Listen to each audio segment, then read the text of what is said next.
demokrasya at kalayaan.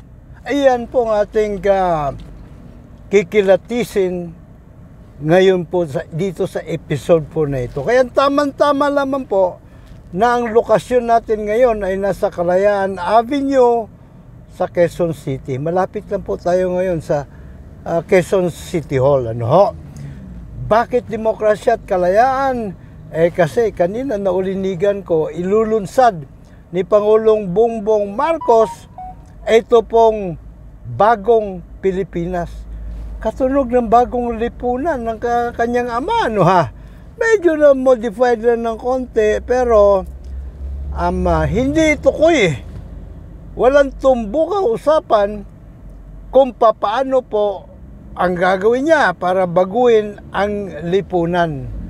At siyempre, meron din pong isinusulong na cha-cha-cha ang kanyang pinsan na si Speaker Martin Romualdez. So, ito kaya may kaugnayan sa isa't isa, no?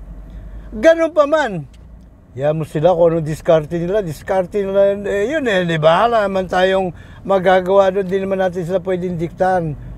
Pero, on the same breath, hindi nila tayo pwedeng diktahan.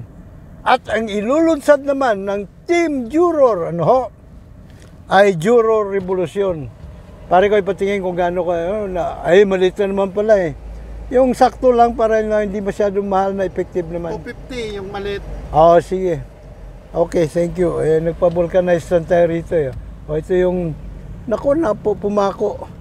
Ito yung pumako sa aking pambihirap pati. So, talaga naman lagi ako nabibiktima nitong mga, hindi naman pala pako ito, natornilyo ang gulong ko sa kanan. Well, anyways, saan ba tayo? Ilulunsad po ng Team Juror ng Philippine Trial by Jury Movement / Partido Soberano Pilipino ang bayang magiliw, makatarungan at makatao sa pamagitan ng Juror Revolution. Yan po ang ating pagdidiskitan ngayong hapon pong ito. Ano po? Hehe! Kung paripin nyo lagi nakanda maglingkod, Mr. Juror, Dr. Sixto Kitkilatis Lagare po lamang, PhD, Public Administration, Honoris Causa. So, hindi na tayo magpapatumpik-tumpik, patuloy-tuloy na ating kilatisan, no? Now, bilang paglalapag ng ating pong premises, kumbaga, no, para malinaw yung ating pinagugutan, no?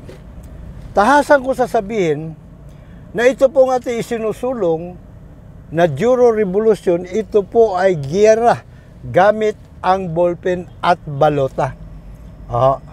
Kung saan, pag nagtagumpay tayo rito, dahil yung Partido Soberano Pilipino nga pala, ay partido nating nasahanay ng 99.9% masang itsapwera. Hindi lamang po yun. Lahat tayo kwalipikado na tumakbo sa anumang posisyon na ating gugustuhin. So, magpa-member na kayo sa Philippine Trial by Jury Movement. I-shout out nyo na ron kung ano gusto nyo maging, anong klaseng posisyon, halal na posisyon ng inyong tatakbuhan. Pero, syempre, sa sarili nyo, kailangan siguraduhin din ninyo, nating lahat, na kaya nating pangatawanan ang anumang posisyon na ating gugustuhin, no? At syempre, bahala din kayong mangumbinsi sa ating mga kapwa miyembro, no? Kapwa juror. Kasi, pag sumobra sa isang posisyon, sa anumang posisyon, no? Sumobra ng isa, o kahit isa lang, ng kakandidato sa posisyon, yung mga miyembro, ala primary election, ang magdidesisyon kung sino ang mamanukin. Diba? Laging tinatanong yan ni Vic, ni Joey pala. Sinong manok nyo? Diba ba? Now, para malinaw, ito pong Juror Revolution ay pagpapatuloy lamang po ng naunsyaming revolusyon ng ating mga ninuno ng Katipunan. Oh.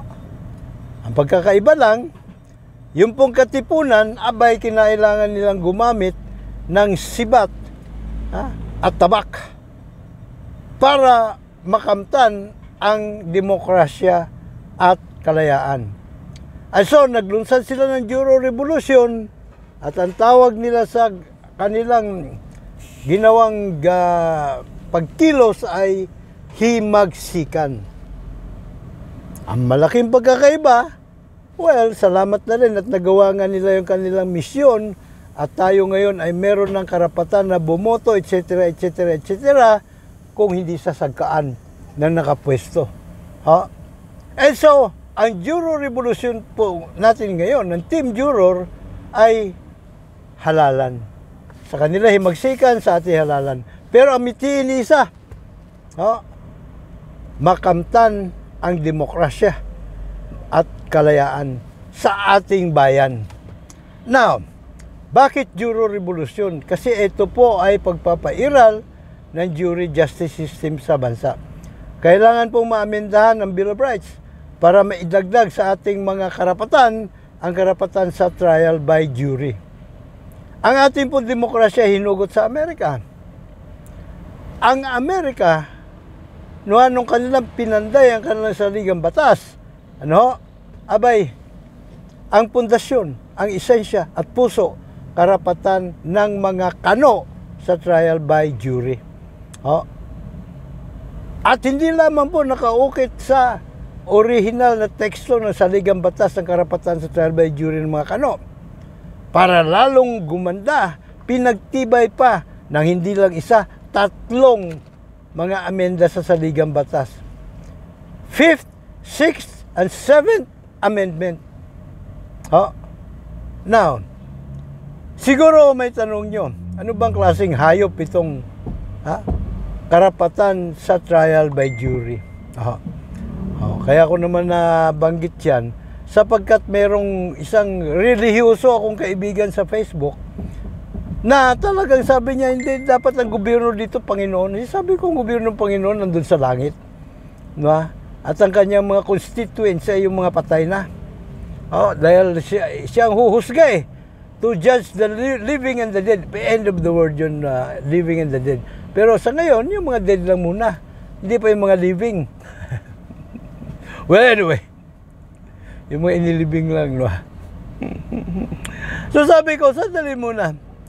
Hindi ba alam na etong isinusulong natin na jury justice system ay maka-juice ito?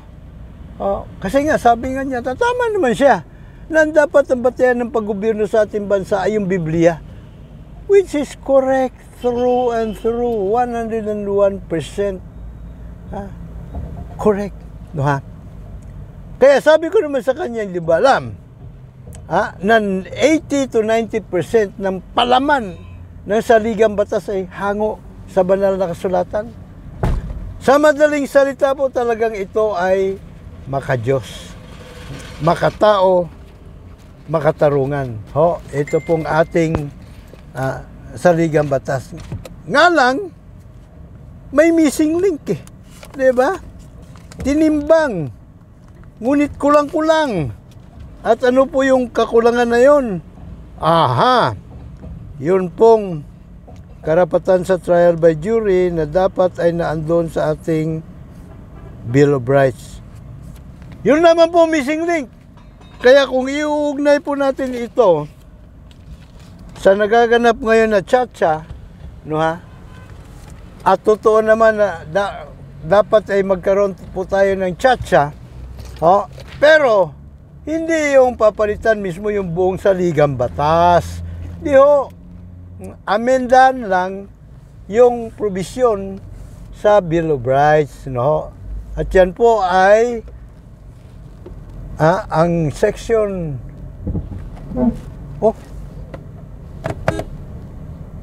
ang bihira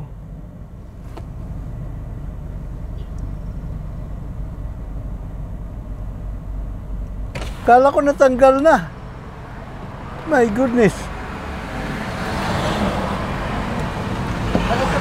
Ha? Abante? Patakbuhin mo.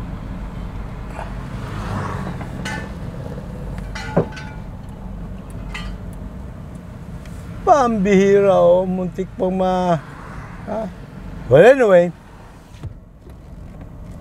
Nasaan na tayo? Nawala tuloy ako sa nawala yung flow eh. Hindi ba? O, tatabi muna tayo rito para ituloy-tuloy natin yung ating pagkilati sa mga bagay-bagay na naka-apekto sa ating mga buhay-buhay. So, palaman ng Biblia, 80 to 90% hango sa banal na kasulatan. Kung kaya ito po ay galing sa Panginoon. At mismong itong hukuman trial by jury, iminulat ang sanlibutan, ang sambayanan, sa beauty ng trial by jury ng Panginoong Hesus. Kailan nangyari ito? Noong lilitisin o kaya ay hindi pala lilitisin kundi sisentensya na ng stoning to death. Ito pong si Maria Magdalena. Ginawa mo ng mga juror ng Panginoon ang mga berdugo, ang mga sentensyador. Ngayon nakapag-isip-isip sila, isa-isang nagpulasan at nailigtas si Maria Magdalena. In fact, mas nauna pang naipako sa krus ng Panginoon kaysa sa kanya eh. Hindi po ba? So yan po yung ating pinaghuhugutan na. And then again, matanong nyo, bakit naman kailangan ituro ng Panginoong Hesus yun? Ang beauty ng trial by jury. Para panatilihin ang kaayusan sa mundo. Sa pagmimiyari niya, panatilihin ang kaayusan sa mga kanyang mga nilikha. Tayo mga nilalang niya. Ang dahilan po, hindi ba, ang unang matinding utos ng Panginoon ay mahalin mo ang Diyos higit kanino man. Tama? Yung pangalawa, mahalin mo ang iyong kapwa sama ng pagmamahal mo sa iyong sarili. Saan naman merong proviso or verse sa Biblia, ano sabi? Be your brother's keeper. Now, wala nang pinaka-the best na pamamaraan, sistema, para tayo ay maging brother's keeper kundi kung tayo ay may karapatan na humusga sa hukuman trial by jury. Agad nating mapapanagot, mabubuko, at makakalabuso, ito po mga salot na kurakot. Di mangyari, magiging hayahay ang buhay natin pare-pareho. Ligtas, at magiging mga milyonaryo tayo dahil lang naman nanakaw yung ating mga kapirahan eh. Diba? So makikinabang na tayong lahat riyan. Ang isinusulong nila ngayong tiyatsa, ang makikinabang lang ay itong mga iilang naghahari-harian. Pero ang kanilang palaging ginagamit, tayo mga itsapwera. Para sa inyo to eh. Diba? Pag maganda kalakaran ng negosyo rito, magkakaroon kayo ng maraming employment opportunity, bla bla bla bla bla bla. Pero iyan ay pang-uuto lang, pangguguyo. Kaya tayo dito sa ating team juror, sa ating Partido Soberano Pilipino ng 99.9% masang itsapwera, aprobahan natin kung ang amenda nila ay ipairal ng jury justice system sa bansa. Ako po ay susulat. Hindi, video na lang pala. Ito na video na to. Padala natin kay Senador Robin Padilla, Senador Tolentino, kay Senate President Mig Zubiri, kay Speaker Romualdez, at yung mga chairperson ng kaukulang committee. At ito nga, ang ating inilalapag na amenda numero 1 sa Bill of Rights. Kung ano man ang gusto nilang amendment na ipasok, gusto nilang tanggalin yung term extension, kanila yun, nila tayo magagawa dun eh. Pero tayo naman ay meron din. At maghahanap po tayo na mag-i-sponsor doon po sa Senado. Kasi hindi naman po pwede tayo ang magpanukala dun eh. Kailangan kung mayroon tayong panukala, maghahanap tayo ng sponsor sa kanila. Ninong ba? O ninang? So sino kaya? Baka si Senador Robin Padilla. Pwede naman yung federalismo, wala naman problema yon. Parlamentaryo, wala din naman problema yon. Pero, dapat nandun yung karapatan sa trial by jury. Ha? Hindi mawawala. Kasi sabi nga ni Thomas Jefferson, no, ha? Etong karapatan sa trial by jury pa lamang ang naisip na ng tao na mekanismo upang rendahan ng anuman, alinmang gobyerno. Diba? Sa mga prinsipyo ng saligang batas. NATO. Yun eh. Kaya kung nakita ninyo sa United Kingdom, parliamentary form of government sila, di ba? Sa Australia, sa Canada, ganun din. No, ha? Sa Amerika, presidential bicameral. Alam mo silang parlamentaryo doon eh. Doon naman sa United Kingdom, hindi sila pwede mag-presidential bicameral kasi meron sila reyna. May monarch sila, hari na pala ngayon, namatay na si Queen Elizabeth eh. Diba? So yan ang sitwasyon sa kanilang bansa na hindi po pwedeng mangyari dito sa atin. Hindi dapat mangyari dito sa atin. Kasi ang lalabas niyan, pagka parliamentary form of government, magiging less democratic ang proseso. Sipin mo naman, ang pipili kung sino yung pinaka pinuno sa bansa ay sila lang ng mga parliamentarians. More or less 330 or thereabouts, sila lang. Tayong mga sandamakmak na mga mamayan, lalo na yung mga itsapwera, wala na tayong karapatan. So, sila lang ang magkukutsabahan. Pag nagkutsabahan, ang simple majority lang sa kanila. Tapos ng boxing. Maghahari-harian na sila for life. Ito pong term extension or term limit eradication. Wala akong problema yan eh. Para sa akin itong lagyan mo ng term limit ang mga halal na posisyon, undemocratic pa nga yan para sa akin eh. Provided however, na nandun yung karapatan ng mga mamamayan sa trial by jury. Ang sabi nga, balagay ko, dating vice presidente ng United States of America may sabi na ganito eh.